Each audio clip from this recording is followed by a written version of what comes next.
Kabar Bapak Ibu semua. Alhamdulillahirabbil alamin. Allahumma sholli ala sayyidina Muhammad wa ala ali sayyidina Muhammad. MC kita, host kita, protokol kita memanggil saya dengan pantun. Jadi dalam tradisi pantun itu mesti dijawab. Anak raja duduk merayu akan pergi ke Pulau Maluku. Kalau sampean orang Melayu, nek aku yang melaku. Sekedar menyambut saja. Tradisi pantun itu sebenarnya untuk mencairkan suasana saja. Mudah-mudahan anak-anak cucu kita punya komunikasi yang baik, insya Allah. Amin ya rabbal alamin. Yang sama kita hormati guru kita, Shahibul Fadilah Kiai Haji Muhammad Saleh Drahem LC Hafizahullah. Matta'anallahu bituli umurihi Sayyidi Al-Habib Muhammad Al-Habaib Al-Afadil Al-Ulama Al-A'izza, para habaib zuriat Rasulullah SAW, para guru-guru kita, para kiai, para alim, para ulama, hadratul muhtaramin wal mukarramin, bapak-bapak dari TNI Polri, hadirin hadirat, muslimin muslimat, mukminin mukminat, solihin solihat yang belum kawin dan belum sunat. Semua yang hadir ini dimuliakan Allah Subhanahu wa ta'ala. Amin ya rabbal alamin. Tema kita ada surga di rumah. Masya Allah, saya baru ini dapat tema ada surga di rumah. Selama ini rumahku adalah surgaku. Lebih egois karena rumah saya. Tapi ini ada surga di rumahmu. Jadi nggak perlu mencari surga di mana-mana. Surga itu sudah ada di rumah kita masing-masing. Mudah-mudahan pulang dari ngaji ini rumah kita semua menjadi surga Jannatul Firdaus. Surga di dunia, nanti di akhirat masuk surga bersama Sayyidina wa Maulana wa Syafi'ina Muhammad sallallahu alaihi wasallam. Ada salah satu nama Presiden Amerika, Abraham Lincoln. Abraham itu bahasa Ibraninya Abraham, dalam bahasa Arabnya wa idh qala Ibrahim. Asal maknanya Abu Rahim, Abu bapak, Rahim yang lembut, yang baik, yang penyayang, yang mengayomi, yang melindungi, yang bisa dijadikan teladan. Titik temu antara Nabi Muhammad SAW, Nabi Isa alaihissalam, Nabi Musa alaihissalam itu bertemu paling dekatnya kepada Nabi Ibrahim alaihissalam. Nabi Ibrahim punya anak namanya Nabi Ishak. Nabi Ishak punya anak namanya Nabi Yakub. Nabi Yakub punya anak namanya Nabi Yusuf. Nabi Yusuf punya saudara-saudara 11. Salah satunya adalah Yahuza. Keturunan Yahuza ini disebut dengan Yahudi. Nabi Ibrahim punya anak Nabi Ishak. Ishak punya anak Yakub. Yakub ini punya nama lain Israel. Isra artinya hamba, El artinya Tuhan. Israel Abdullah. Aslinya baik, cuman Israel yang sekarang ini nyasar. Tapi jangan gara-gara Israel artinya hamba Allah, yang punya anak bulan ini lahir dikasih nama Israel. Maka anak cucu keturunan Nabi Yakub itu disebut dengan Bani Israel. Ini diingat baik-baik, ini nanti keluar dalam UAS, ujian akhir semester. Lalu kemudian turun lagi ke bawah, itulah dia Nabi Daud. Nabi Daud punya anak Nabi Sulaiman. Nabi Sulaiman raja di kalangan hewan-hewan, burung-burung, di kalangan jin, di kalangan manusia, bahkan menaklukkan angin. Sulaiman, orang barat menyebutnya King Solomon. Sampai-sampai ada yang nulis katanya kerajaan Nabi Sulaiman sampai ke Yogyakarta, Sleman. Saking hebatnya. Jadi keturunan-keturunan ini ke bawah. Lalu kemudian ada seorang laki-laki namanya Imran. Imran punya istri namanya Hannah. Hannah melahirkan anak perempuan namanya Maryam. Maryam punya anak laki-laki namanya Isa. Itu dari jalur Sarah. Sedangkan dari jalur Hajar lahirlah seorang anak laki-laki namanya Ismail. Isma artinya dengarkanlah, El Tuhan, Ismail kabulkanlah ya Allah. karena dia berdoa selama 86 tahun. Rabbi habli minas sholihin, Rabbi habli minas sholihin, Rabbi habli minas sholihin. Lahir anak Ismail, istajib ya Allah, dengarkan dan kabulkanlah doa saya. Dari jalur ini dan dari jalur ini orang baik-baik. Lalu kemudian turun sampai kepada Adnan. Adnan ini punya keturunan, itulah dari Sayyidina wa Maulana Muhammad sallallahu alaihi wasallam, punya anak Abdullah, punya ayah Abdullah, Abdullah punya ayah Abdul Muttalib, Hashim, Abdi Manaf, Qusay, sampai kepada Adnan, keturunan Sayyidina Ismail, anak daripada Sayyidina Ibrahim alaihi salam. Makanya dalam sholat kita tidak hanya disebut Ibrahim, tapi keluarga. Kama shallaita ala Ibrahim wa ala ali Ibrahim, kama barakta ala Ibrahim wa ala ali Ibrahim. Jadi tidak hanya person, satu orang, tapi keluarga. Kenapa disebut keluarga? Karena memang Nabi Ibrahim ini tidak hanya baik sendirian. Itu tidak dengan Nabi. Kalau Nabi yang punya anak Kan'an tidak disebut dengan Ali Nuh, belum ada satupun menyebut. Wa idh qala, ingatlah ketika Nabi Nuh berkata kepada anaknya, ya bunayyarkam ma'ana, wahai anakku mari naik ke atas perahu sampan bapak. Karena hujan 40 hari 40 malam, tenggelam semesta, dia takut anaknya tenggelam, maka dia panggil, ya bunayya, wahai anakku, irkam ma'ana, mari naik ke atas perahu bapak. Apa kata jawab anaknya Kan'an? Sa'awi ila jabali ya'simuni minal ma. Saya akan naik ke atas bukit yang akan bisa menyelamatkan saya dari air. Tapi ternyata saat akan tenggelam, di situ yang bangkit bukan jiwa seorang nabi, tapi jiwa seorang ayah. Bukan nabi yang melihat umat, tapi seorang ayah yang melihat seorang anak. Apa kata Nabi Nuh? Ya Rabbi, inna bni min ahli. Ini anak saya ya Allah. Apa kata Allah Subhanahu wa taala? Innahu laisa min ahlik, dia bukan anakmu. Innahu amalun ghairu salih, karena amalnya tidak saleh. Jadi makanya selalu kita berdoa kepada Allah, Rabbi habli minas salihin.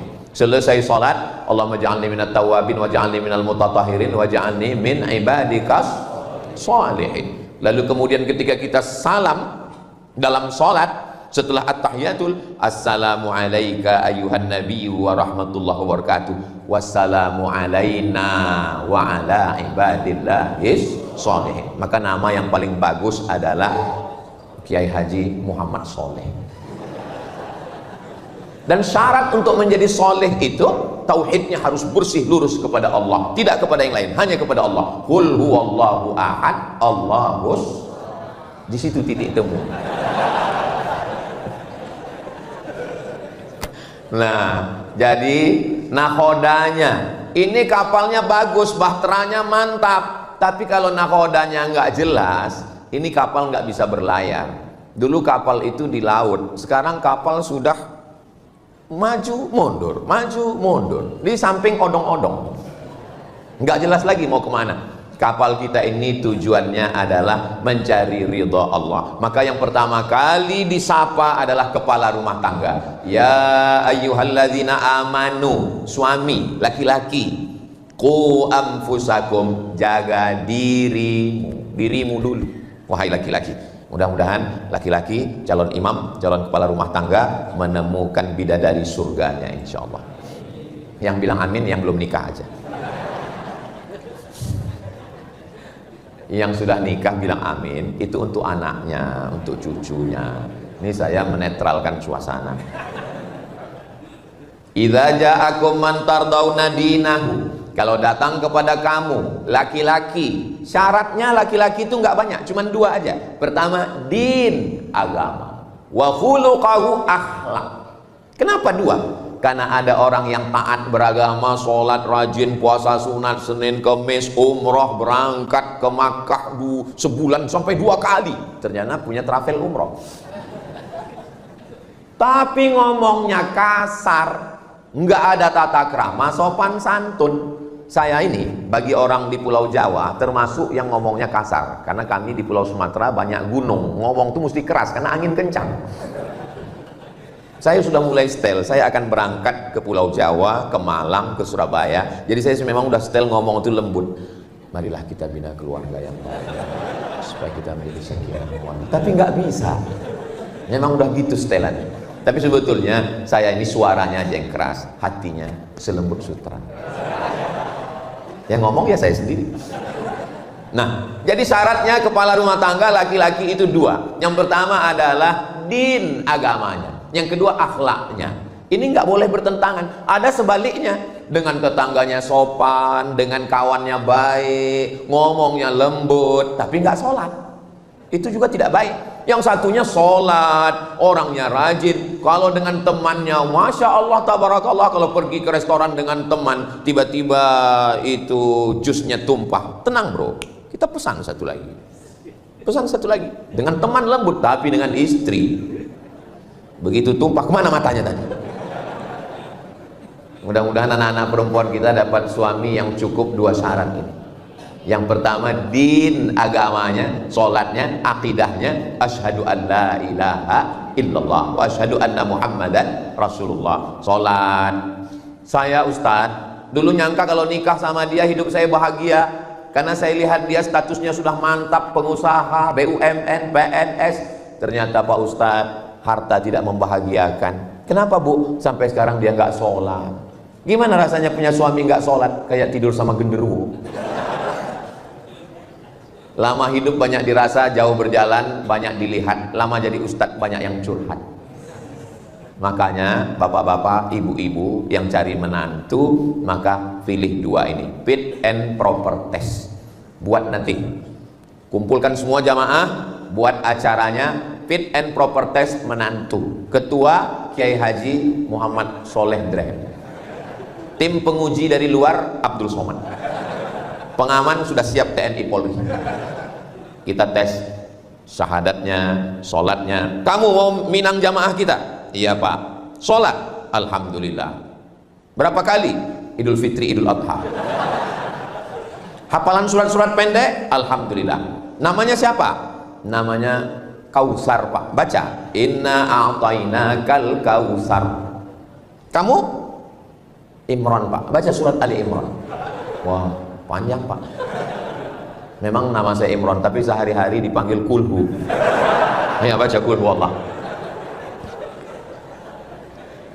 Tidak ada yang melembutkan hati, menenangkan jiwa, pelipur lara selain dari anak yang pakai baju koko, pakai sarung, ngangkat tangan, Allahu Akbar. Itulah makna qurrata a'yun, sejuk dipandang mata. Mudah-mudahan anak kita anak yang soleh dan solehah. Syarat kepala rumah tangga suami nggak banyak. Yang pertama din, agama. Yang kedua akhlaknya baik. Kalau perempuan syaratnya agak banyak, 4. Tungkahul mar'atu li arba'. Perempuan itu dinikahi karena 4. Pertama, liha, sugih, kaya. Kamu nikah dengan dia? Iya. Perasaan dulu kamu kan playboy cap tupai, lompat sana lompat sini. Kok nikah dengan dia? Ya ini yang paling kaya Pak Ustadz. Kabarnya dia ini kakeknya dulu orang-orang kaya yang hartanya nggak habis 7 turunan. Terus ternyata setelah nikah ketahuan dia keturunan yang ke-8. Yang pertama dilihat liha karena hartanya. Yang kedua lihasabiha karena keturunannya. Kamu kenapa nikah dengan dia? Dia darah biru Pak Ustadz. Jangan nikah dengan darah biru. Kenapa? Di rumah sakit donornya mahal. PMI Palang Merah Indonesia belum menyediakan darah biru.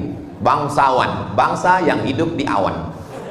Saya merasa disediakan pentas, karpet, kursi. Saya lah bersama Ustadz dan Habib tempat yang paling tinggi. Ternyata ada yang lebih tinggi.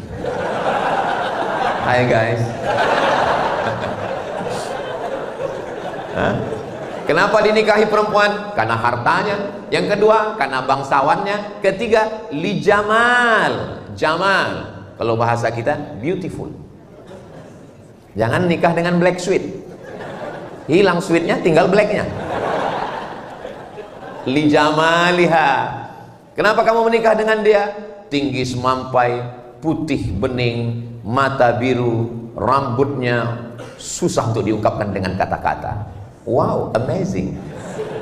Tapi kalau kamu pilih karena 3, harta akan binasa, nasab akan hilang. Berapa banyak orang dikeluarkan dari bangsawan karena melanggar pantangan. rupa akan berubah. Yang tidak berubah itu apa? Hubungan aku ke kamu. Hubungan kita tetap sama dalam la ilaha illallah Muhammadur Rasulullah wa la tamutunna illa wa antum muslimun. Maka kata Nabi, tungkahul mar'atu li arba. Biasanya perempuan itu dinikahi karena 4. Tapi vonis akhirnya fazfar bidzatid din. Lihatlah bagaimana dia menjalankan agama. Karena itulah yang tidak akan lapuk karena hujan, tidak akan lekang karena panas. Cobalah tanya orang-orang tua kita yang sudah menikah 5, 10, 20 tahun, ulang tahun pernikahan emas 50 tahun. Itu yang kekal abadi adalah rupa berubah, harta berubah. Yang tidak berubah itu adalah din. Di dalam din ada ketaatan kepada Allah, kesetiaan. Ustaz Somad, ya, saya mahasiswa Ustadz dulu di kampus. Ingat Ustadz? Iya ingat, alhamdulillah. Alhamdulillah saya sudah tamat Ustadz, sudah wisuda, alhamdulillah. Sudah kerja Ustadz, alhamdulillah. Belum nikah Ustadz, innalillah. Kenapa belum nikah? Dulu kan Ustadz ngomong, katanya kalau nyari istri itu lihatlah pada hartanya, nasabnya, cantiknya, agamanya. Ustadz, tolong carikan saya yang ada 4-4-nya. Kalau ada 4-4-nya ngapain saya kasih ke kamu?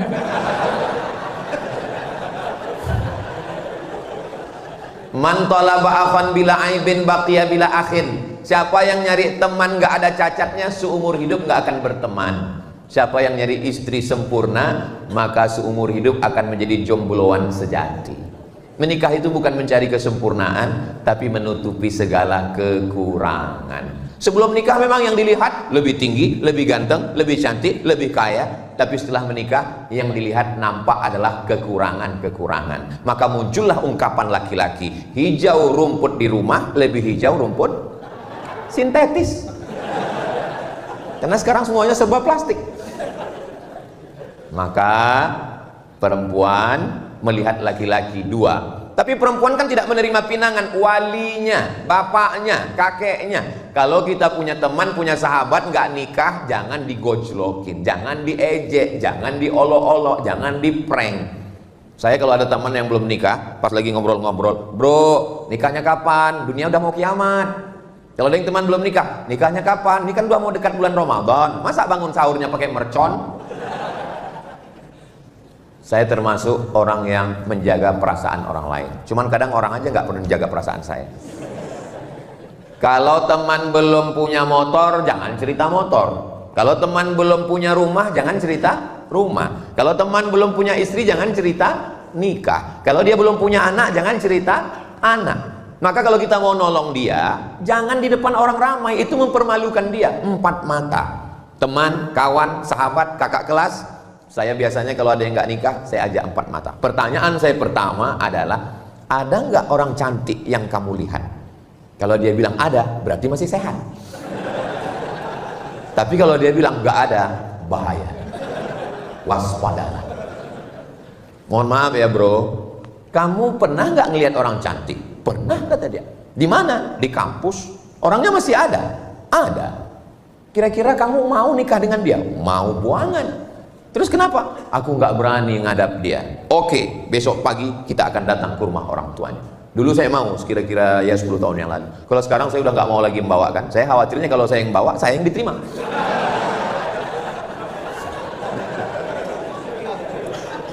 Ustadz Selamat kepedean. Jadi kita tolong teman kita, sahabat yang mau nikah, jangan kepedean, mentang-mentang udah kerja, udah sarjana, udah ini langsung datang. Assalamualaikum Pak Haji, saya tidak mau hubungan kita hanya sekedar 1 jamaah di masjid. Mau ingin yang lebih dekat daripada itu. Angkat aku jadi menantumu. Jangan. Walaupun dia mau, tapi komunikasi kita orang timur tidak begitu. Bawa orang tua, bawa Ustadz Kiai Haji Muhammad Soleh Drehem, bawa Habib. Kalau khawatir, bawa Pak Kapolres. Kalau bawa kiai mungkin bacakan ayat, fankihu ma taba lakum minan nisa'i masna wa thulatha wa ruba' wankihul ayama minkum min ibadikum. Tapi kalau Pak polisi nggak perlu basa-basi, terima, kalau nggak saya tilang.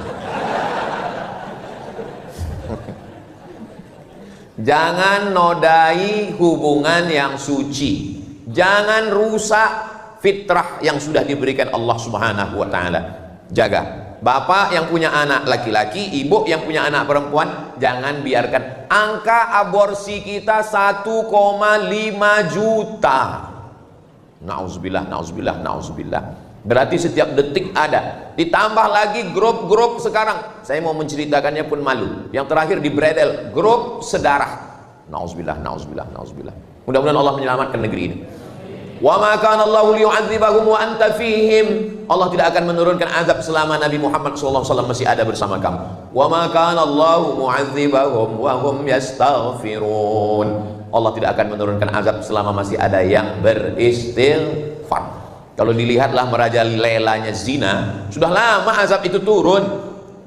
Gunung meletus, tsunami naik ke darat. Kenapa negeri ini masih aman? Masih ada orang-orang tulus ikhlas yang bangun tengah malam beristighfar. Astaghfirullah Rabbal baraya, astaghfirullah minal khataya. Tulus ikhlaskan Allah Subhanahu wa ta'ala. Lalu kemudian jangan kita rusak negeri ini. Insya Allah Jawa Timur, Surabaya, Indonesia tetap dijaga dalam lindungan Allah. Baldatun thayyibatun wa rabbun. Kalau zina dan riba sudah merajalela, itu tanda mereka mengundang azab Allah Subhanahu wa taala. La ta'murunna bil ma'ruf, ajak orang buat baik. Wa la tanhauna 'anil munkar, larang dari perbuatan mungkar. Kalau kamu tidak melakukan itu, la yushikanna ayyab'atsallahu 'alaikum 'iqaban, dikhawatirkan akan diturunkan Allah azab. Ketika azab itu turun, summa tad'unahu, lalu kamu kumpul ramai-ramai istighosah kubro, angkat tangan, Allah angkat bala ini, fala yustajabu lakum, doa kamu tidak dikabulkan. Jadi tujuan kita ngaji, tujuan kita sholawatan, tujuan kita majelis zikir, itu semua untuk menyelamatkan kita, anak-anak kita dari fitnah akhir zaman yang luar biasa ini.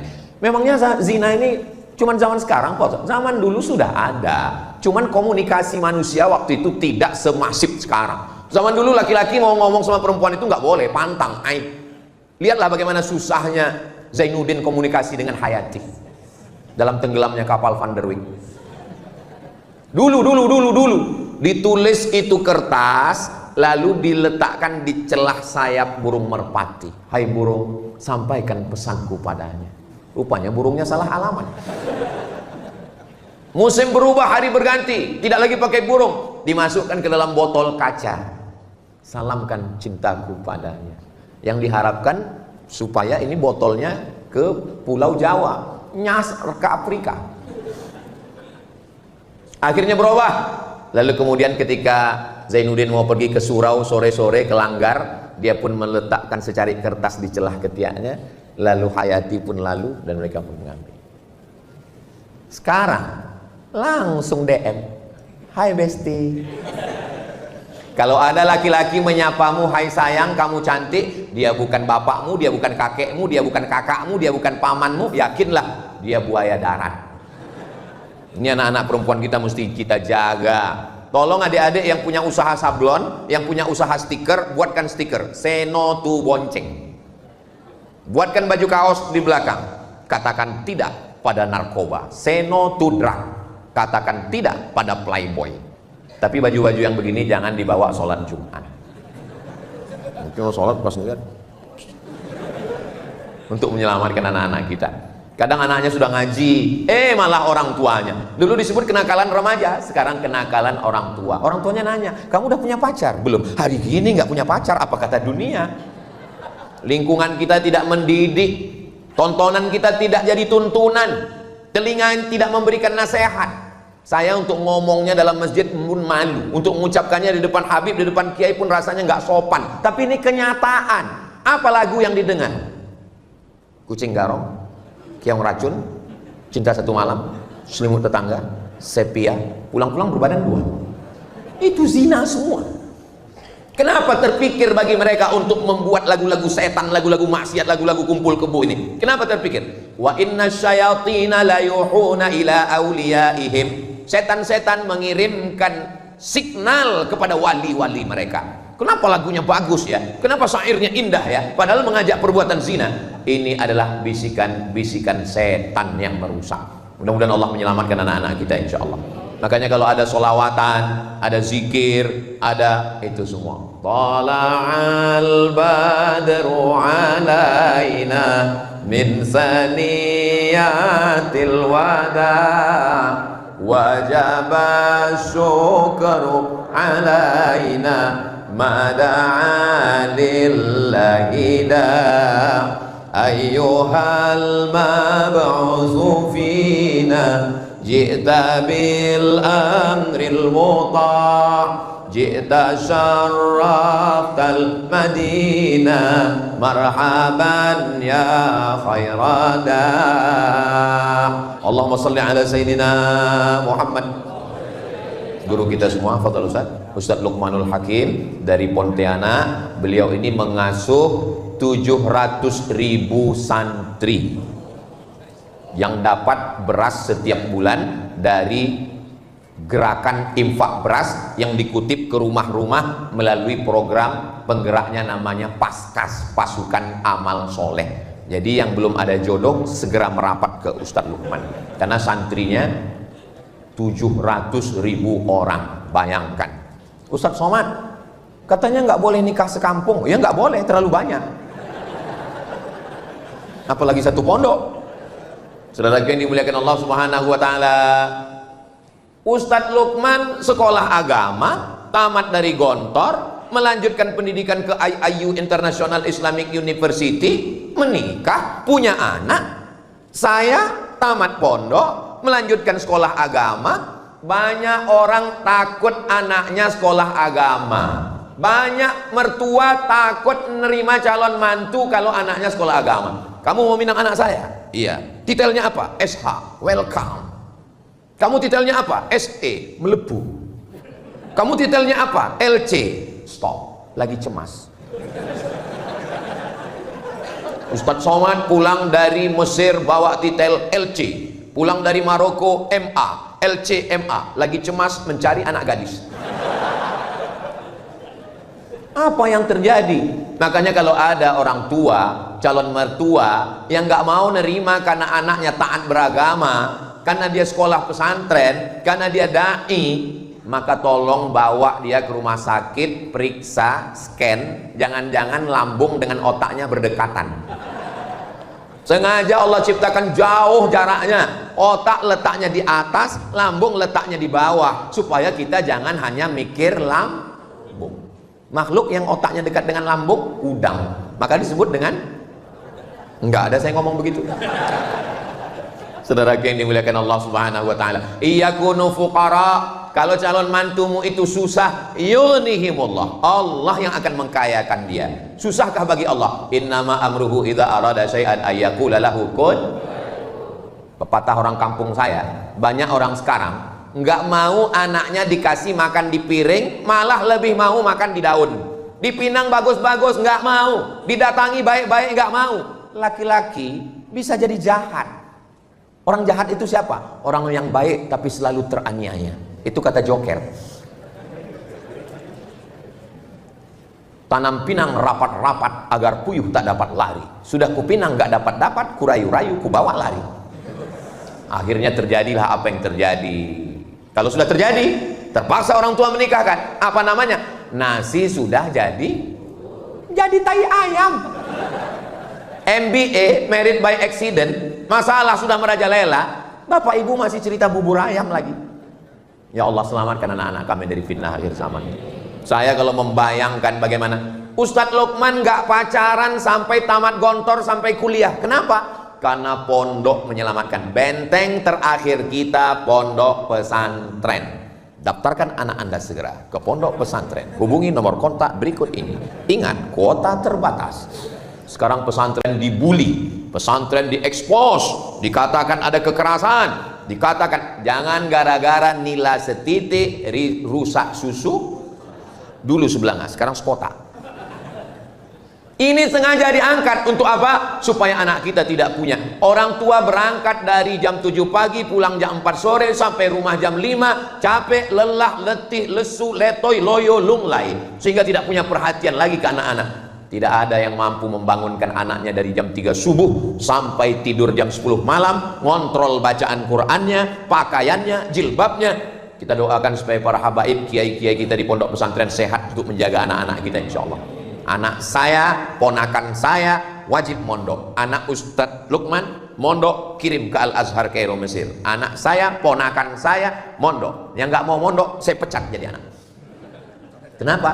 Karena saya nggak sanggup. Kiai-kiai zaman dulu supaya anaknya nggak manja, maka dikirim ke kiai lain, dikirim ke pondok lain. Supaya apa? Supaya anak merasakan pendidikan. Orang tua yang sayang dengan anak bukan orang tua yang menyiapkan kamar yang besar, AC yang dingin, dengan layar TV yang besar, dengan handphone, gadget, laptop. Ustaz Somad tolong datang ke rumah saya besok, bisa? Acaranya apa Pak? Walimah? Enggak. Akikah? Enggak. Nikah? Enggak. Pindah rumah? Enggak. Terus acaranya apa? Ruqyah. Yang mau diruqyah siapa? Anak saya di kamar Pak Ustadz, nggak mandi, nggak makan, nggak sholat, nggak sekolah. Ngapain dia di kamar? Nembak musuh yang nggak mati-mati.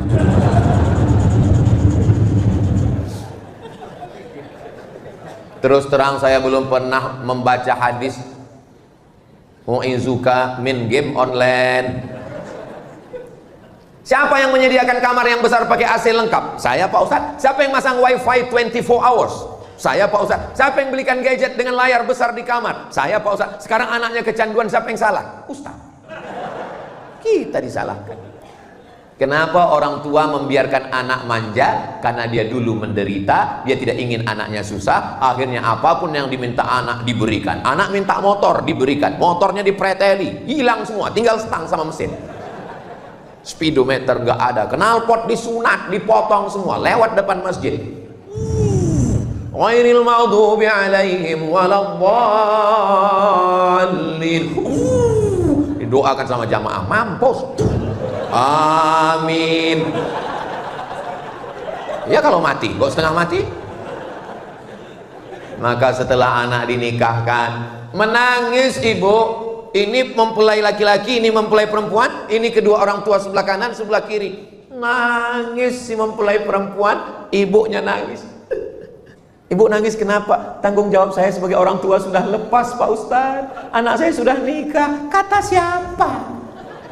Kata siapa tanggung jawab ibu lepas? Tolong nanti ibu kalau kebetulan jadi mempelai, mendampingi mempelai jadi orang tua, jangan asal-asal nangis. Saya dikirim beberapa video waktu sungkem itu, orang tuanya nangis, yang lain bukan nangis. Kenapa? Bulu matanya copot. Dapat videonya? Kalau nggak dapat nanti saya kirim. Siapa yang mengatakan tanggung jawab bapak sama ibu berakhir setelah akad nikah? Akad nikah acara yang sakral, yang suci, yang bersih di masjid. A'linu hadzal nikah. Nikah jangan diam-diam, buat iklannya, istiharkan, buat walimahnya. Aulim walau bisyatin. Ta'al, sini wahai Abdurrahman bin Auf, kamu nikah ya? Iya ya Rasulullah. Karena di tangannya ada atharus sufrah, kuning-kuning bekas za'faran. Kamu menikah? Iya. Kenapa enggak ngundang-ngundang? Aulim walau bisyatin, buatlah selamatan walaupun hanya seekor kambing. Seekor kambing kalau di Arab itu undangannya 10 orang. Kalau seekor kambing. Kalau di kampung saya 1 RW. Apa maksudnya? Walaupun ngundang 10 orang, buat acara, baca doa, syukur-syukur ada hadrah, wadribu alaihi bidufuf, pukulkan kendang. Barakallah lakuma wa baraka alaikuma wa jama'a bainakuma fi khair. Setelah itu menikah bulan Januari, lalu kemudian nanti bulan Desember atau Oktober, Ustaz Somad datang ya acara akikah. Yang nikah Januari kemarin, alhamdulillah. Tapi sekarang jarang-jarang begitu. Nikah Januari, Mei diundang akikah.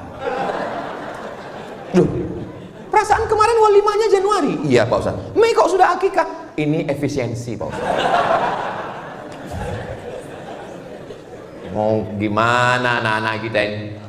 Enggak 1 2 jamaah nanya, gimana hukumnya menikahkan, maaf, beribu maaf, 10 jari saya angkat 11 dengan kepala kepada Habib, kepada Kiai, mohon maaf, enggak sopan, enggak layak, tapi ini kenyataan. Apa hukumnya menikahkan perempuan yang sedang hamil Pak Ustadz? Menurut mazhab Syafi'i, perempuan yang hamil nikahnya sah. Makanya Pak Kuang enggak pernah nanya berapa bulan ya? Enggak pernah. Maka dinikahkannya saja. Karena kita pakai kompilasi hukum Islam Indonesia. Yang jadi masalah bukan akad nikahnya, yang jadi masalah setelah anak lahir. Setelah anak lahir, nggak boleh pakai bin bapaknya, binnya ke ibunya. Kenapa? Karena itu bukan anak dia. Ini anak saya Pak Ustadz, sudah tes DNA ke Singapura, ini anak saya. Dalam penetapan nasab nggak bisa pakai DNA, nggak bisa menetapkan nasab. Tapi ini anak saya, nggak bisa. Kenapa nggak diakui? Karena kertas nggak diakui KPU, nyoblos sebelum hari H. Sampai di sini paham? Kalau bapaknya, tolong fokus ke yang kedua. Kalau bapaknya meninggal, si anak nggak dapat warisan. Kalau si anak meninggal, si bapak nggak dapat warisan. Yang paling mengerikan, ternyata si anak perempuan 20-25 tahun akan datang, dia mau nikah, kamu nggak bisa mewalikannya karena kamu bukan bapaknya. Itu yang paling menyakitkan. Mau jujur takut, mau ngaku nggak enak, mau dinikahkan nikah nggak sah. Jalan solusinya gimana? Ngomong ke Pak Kua, mohon maaf, nanti saya pura-pura mencret ya. Kata Pak Kua, bukan kau yang pertama, yang lain gitu juga. Akhirnya Pak Kua yang menikahkan. Zawwajtuki, aku nikahkan engkau bima wakkalani fulan, karena si fulan nggak ada yang mewakilkan. Karena fasultanu waliyun man la waliyalaha. Sultan, wali hakim Pak Kua adalah menjadi wali bagi perempuan yang nggak punya wali. Bayangkan itu, pikirkan. Makanya zina ini efeknya multi efek, sistemik, efek domino. Batu domino kalau disusun, senggol satu, runtuh semuanya, hancur semuanya. Laki-laki calon suaminya bisa curiga, kenapa enggak bapakmu enggak mewalikanmu? Ujung-ujungnya dia lihat, kenapa hidung kalian beda? Nauzubillah. Yang lalu-lalu apa boleh buat? Mudah-mudahan Allah mengampunkan. Yang akan datang kita perbaiki bersama. Kita selamatkan anak-anak kita ini insya Allah. Selamat dari perbuatan. Lalu kemudian setelah anak lahir, ketika anak lahir, bisikan pertama di telinga sebelah kanan. Waktu anak saya lahir, Mizian Hazik Abdillah, waktu itu saya belum viral. Saya datang ke rumah sakit, datang perawat bidannya nanya, mau ngapain mas? Katanya. Saya nggak pakai peci. Saya kalau nggak pakai peci, pakai baju kemeja, disangka orang mahasiswa semester 7.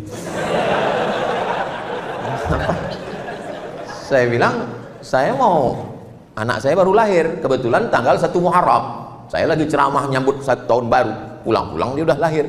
Maka tolong nanti bayinya dipegang begini, kepalanya di sebelah kiri, azannya di telinga kanan. Bisa azan kan katanya? Tapi alhamdulillah, artinya bidan-bidan kita walaupun dia nggak mondok, nggak sekolah agama, tapi sudah diajarkan ternyata mesti diazankan. Saya azankan.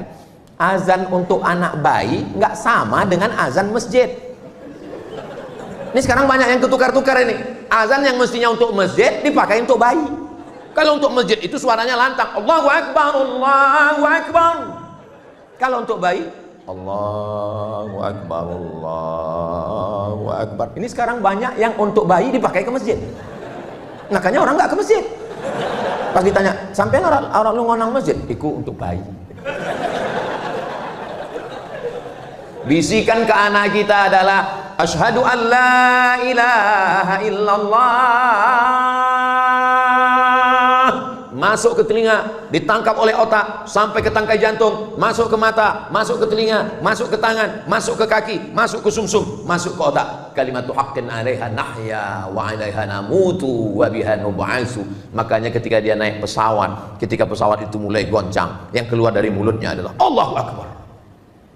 Ketika black box, kotak hitam, pesawat meledak, kotak hitam ditemukan, diputar lagi. Apa teriakan mereka ketika dalam pesawat? Satu kalimat serentak, Allahu Akbar. Mudah-mudahan kita pun ketika mati itulah kalimat terakhir insyaallah. Jangan sampai waktu kita mau sakratul maut, pas didekatkan telinga teman tanya, bukan la ilaha illallah yang keluar, udah ngopi belum? Saudara yang dimuliakan Allah Subhanahu wa taala, nampaknya simpel sederhana, tapi itu ajaran Islam. Setelah anak lahir diambil kurma, lalu dikunyah airnya, dimasukkan ke mulut bayi, namanya tahnik. Ingat baik-baik, pakai hak, tahnik. Ini banyak nih yang belum ngaji, baru-baru hijrah. Ustaz Somad tolong anak saya di teknik. Tahnik, emang teknik sipil? Tahnik. Datang Asma membawa anaknya Abdullah ibnu Zubair ibnu Awwam, anak pertama yang lahir setelah hijrah di Madinah. Nabi mengunyahkan kurma, Dan anak-anak kita biasanya kalau ditanya, kenapa dikasih kurma? Kenapa dikasih cairan kurma? Jangan nanya-nanya, itu sunnah Nabi. Jangan nanya Bani Israel. Banyak tanya Yahudi. Diteliti oleh Ain Shams University Kairo. Ternyata tempat yang paling nyaman, adem, ayem, tentrem adalah rahim. Bayi ketika berada di dalam rahim, walaupun di Afrika Utara itu cuacanya cuma dua, panas dan panas sekali. Tapi bayi tetap tenang. Walaupun ibunya mengandung di kutub selatan, nggak ada bayi yang keluar jadi es batu. Tapi begitu dia keluar ke dunia, maka dia menggigil kedinginan. Untuk menghangatkan badannya, apa mau dikasih bandrek? Maka dikasih cairan kurma. Itulah mukjizat Nabi Muhammad sallallahu alaihi wasallam. Siapa yang akan menjelaskan itu? Anak-anak muda kita dari Fakultas Kedokteran, insyaallah. Amin ya rabbal alamin. Lalu setelah itu, kullu mauludin murtahanun bi aqiqatihi. Anak yang lahir ini tergadai. Kalau STNK BPKB kita tergadai, ada uang, kita tebus. Surat tanah kita tergadai, kita tebus. Anak kita yang tergadai ini kita tebus dengan 3. Pertama, tudbahu anhu yauma sabi'ihi, sembelihkan kambing hari ke-7. Nggak bisa hari ke-7, uang belum ada, mertua belum. Hari ke-14. Hari ke-14 belum sanggup Pak Ustadz, gaji 13 belum cair. Hari ke-21. 7, 14, 21. 21 pun belum ada duit Pak Ustadz. Ya udah nggak usah lihat kalender lagi, sebulan, 2 bulan, setahun, 2 tahun. Menurut mazhab Syafi'i, kata Imam Nawawi dalam kitab Majmu' Syarah Muhadzab, boleh mengakikahkan diri setelah dewasa. Jadi Bapak Ibu yang belum akikah, nanti tolong pulang dari sini cari kambing. Tapi jangan undang saya, karena saya dari sini langsung ke airport pulang. Undang semua Bapak TNI, Polri, sama Habib, sama Kiai, adakan acara makan. Cukup makan kambing aja, nggak perlu cukur rambut, nggak perlu diayun pakai tola'al badru alaina. Nah, cara menebusnya 3. Yang pertama, tudbahu anhu yauma sabi'ihi, sembelihkan kambing hari ke-7. Yang kedua, yuhlaku, cukur rambutnya ditimbang seberat perak. Katanya seberat emas Pak Ustadz, dalam hadis perak. Tapi yang buat emas afdol, baik, nggak salah. Kalau kebetulan anaknya lahir rambutnya tipis. Kalau gondrong, lahir kayak brokoli, ditimbang rambutnya 1 on. 1 on 100 gram, emas lagi mahal. 1 gram 2 juta, 100 gram 200 juta. Ya kalau kaya ya nggak apa-apa. Mudah-mudahan adik-adik nanti bisa pakai emas semua, amin. Dari bunyi aminnya seperti nggak yakin. Wa yusamma, kasih nama yang bagus-bagus, nama yang ada dalam Al-Quran. Di antaranya surat Luqman, Ustadz Luqmanul Hakim. Nama yang baik-baik ini bagus semua. Supaya apa? Supaya ini jangan sampai ditanya, siapa nama kamu? Nama saya Lapendos. Apa itu? Lelaki penuh dosa. Mohon maaf kalau kebetulan namanya sama. Saya takut disomasi, ditangkap. Harap maju ke depan, kita bacakan absen satu-satu. Camry, merek mobil sedan. Kenapa namamu dikasih begini? Kebetulan saya lahir 17 Agustus Pak Ustadz. Loh kok Camry? Apa hubungannya? Kemerdekaan Republik Indonesia. Mantap. Ya buatlah di awalnya Muhammad Camry, Ahmad Camry, biar orang tahu. Mana tahu terjadi sesuatu, tahu. Jangan sampai jamaah bingung, ini mau kita kirim kemana ini? Ke Jepang. Nah, banyak orang ini berkata, what is in a name? Apalah arti sebuah nama? Dalam Islam nama itu adalah doa. Nama adalah keberuntungan. Nama-nama yang tidak baik diganti Allah dengan nama yang baik-baik. Saya dikasih nama Abdus Somad. Awalnya dulu nama saya dikasih kakek saya. Itulah orang dulu. Saya tanya, yang ngasih nama saya siapa, Mak? Yang ngasih nama kamu kakekmu. Ibu saya merasa nggak ngerti, nggak tahu apa-apa. Dia nanya. Orang sekarang nggak mau nanya. Buat sendiri. Pakai ilmu apa? Cocokologi. Nama suami, nama istri gabungkan. Nama suami Sulaiman, nama istri Toibah, nama anak Letoy. Mohon maaf Pak Sulaiman. Apa ini? Kita punya kiai, kita punya habib, tanya kira-kira nama yang baik untuk anak saya siapa? Nama saya dulu pertama kali dikasih mbah saya, kakek saya dikasih nama Solah. Bagus, Solah pakai H. Solah artinya baik.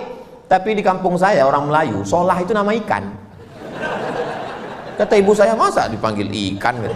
Nama yang lain lah, Pak, Akhirnya dikasih nama. Waktu itu qori yang terkenal di Mesir, Syekh Abdul Somad, Abdul Basit Abdul Somad. Maka dikasih Abdul Somad. Waktu saya kuliah di Mesir, setiap ditanya orang, Ismake, what is your name? Abdul Somad. Masya Allah Syekh, kata dia. Saya yang khawatir. Takut disuruh ngaji. Nama ini penting. Lalu kemudian setelah itu apa lagi? Diajarkan membaca. Ayyu'allimahul kitaba idza aqala. Diberikan dia pendidikan yang baik. Man ala salasa banatin, siapa yang membesarkan mendidik 3 anak perempuan, fa addabahunna, diberikan pendidikan yang baik, wa zawwajahunna, dinikahkan dengan orang baik-baik, wa ahsana ilaihinna, buat baik sampai mati meninggal dunia, falahul jannah, maka surgalah baginya. Mudah-mudahan kita mendapatkan kunci surga dengan membesarkan anak-anak kita ini, insyaallah. Yang kaya raya hartanya tinggal, pejabat, jabatan tidak lama, paling lama 2 periode, itu pun kalau tidak ditangkap KPK. Tapi kalau punya anak yang soleh, bangun dia di tengah malam dan berdoa, Rabbil firli wali walidayya warhamhuma kama rabbayani shaghira. Sekarang di pintu-pintu masjid, di pintu-pintu mall ditulis ada namanya QRIS.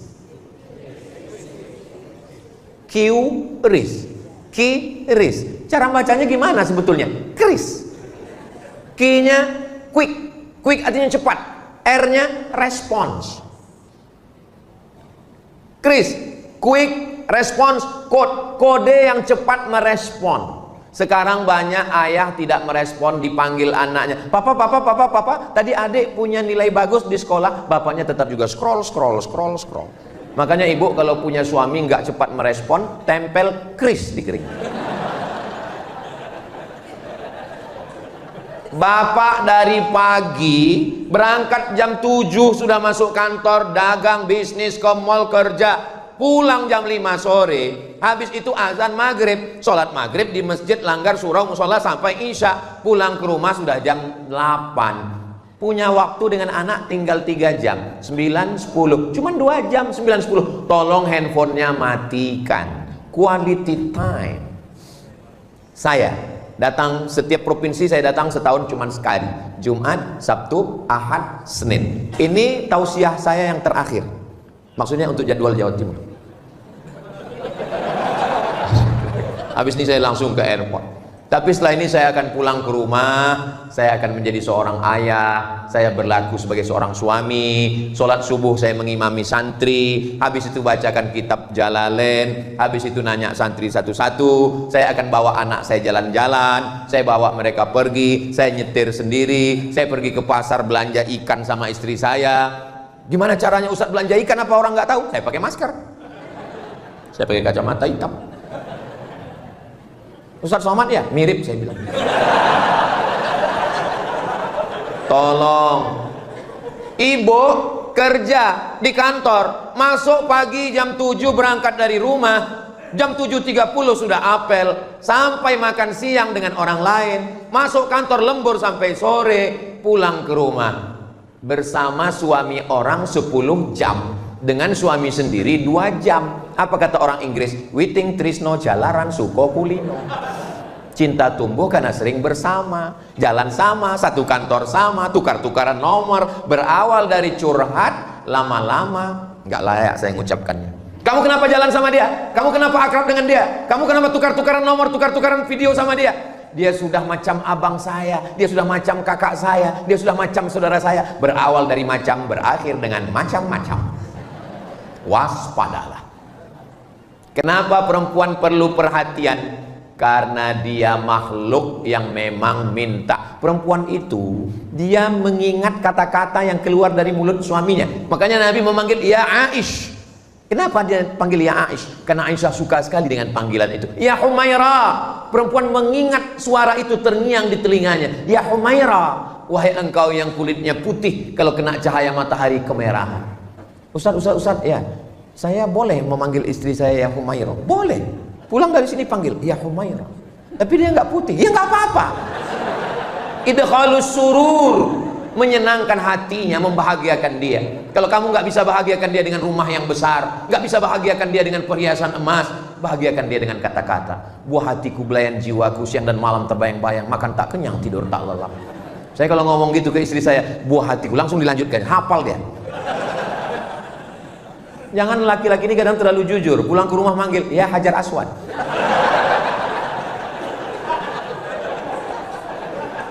Sampai kapan proses pendidikan keluarga ini? Sampai mereka dulu mati atau kita mati. Proses mendidik anak sampai mereka mati atau kita mati. Kalau kita yang mati duluan, mereka yang akan membisikkan ke telinga kita la ilaha. Mudah-mudahan anak-anak kita yang membisikkan la ilaha illallah. Jangan sampai kita merasakan sunyi di tengah keramaian. Kota metropolitan, penduduknya 5 juta, ramai hiruk pikuk, suara klakson non-stop. Tapi kita berada di ruang yang sepi di tengah keramaian. Ruang sepi itu bernama ICU.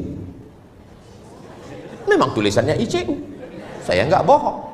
Kenapa disebut ICU? Karena ICU, you don't see me.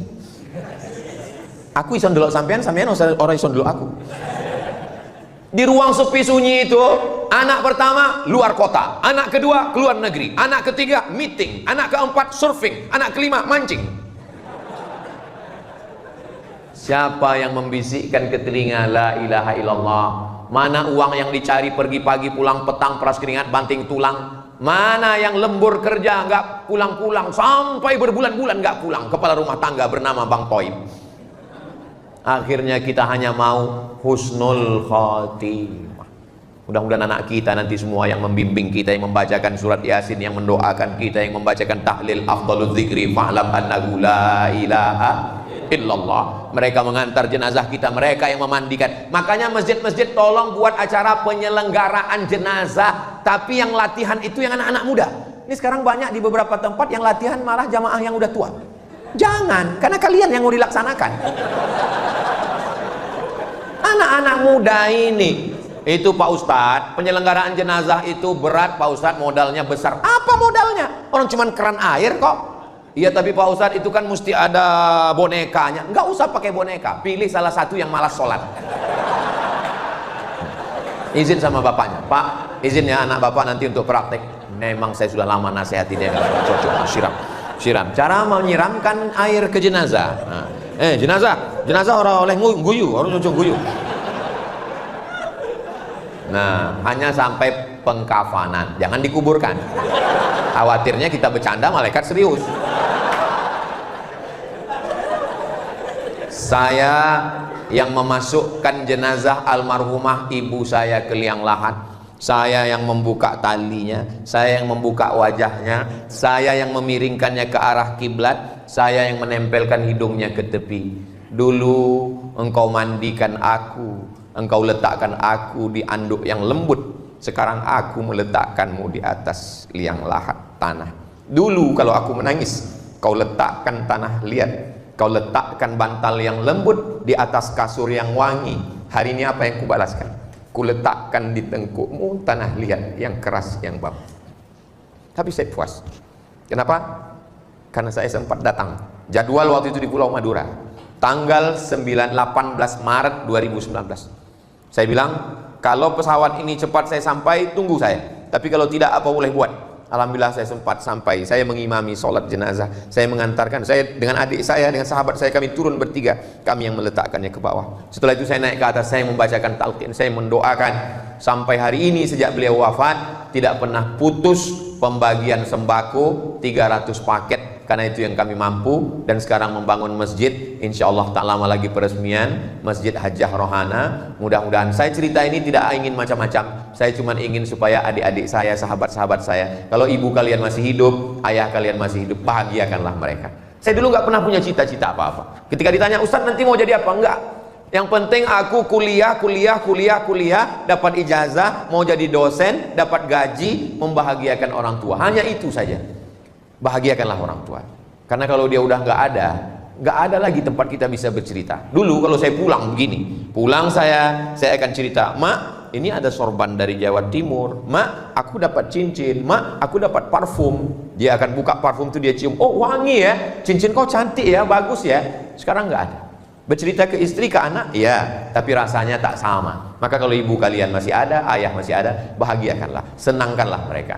Siapa yang membahagiakan orang tuanya, menjadikan orang tuanya seperti raja-raja, maka insya Allah Allah akan buat rezeki dia pun sama seperti rezeki raja-raja. Bukan hadis Nabi, dapat saya di grup WhatsApp. Tadi saya mulai jam 8 kurang 15, sekarang sudah jam 9 kurang 20. Jadi ini sudah melanggar kode etik jurnalistik. Mestinya kalau saya dengan Ustadz Lukman itu pembagian waktunya 30 menit.